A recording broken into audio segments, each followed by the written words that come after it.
Hey everybody, what's up? In today's video, we're going to create a list of numbers and print the first and last items of this list in 1 millilisten. So this is my list called numbers, and these are the items or elements of my list: 10, 20, 30, 40, and 50.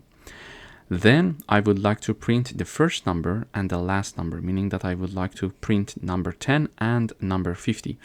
So one thing to point out here, if we would like to find the first element of a list, we need to call the list name with its index, the element's index. Okay, so I call the name of the list, which is numbers, and then the index of the first element is 0. So this is why I write down number 0 here. Okay, and then if we want to call the last element of the numbers list, I write down simply the name of the list, which is numbers, and instead of having the index, I write down a -1. -1 is the index of the last element. So when I run the code, we see that the first element is 10 and also the last element is 50.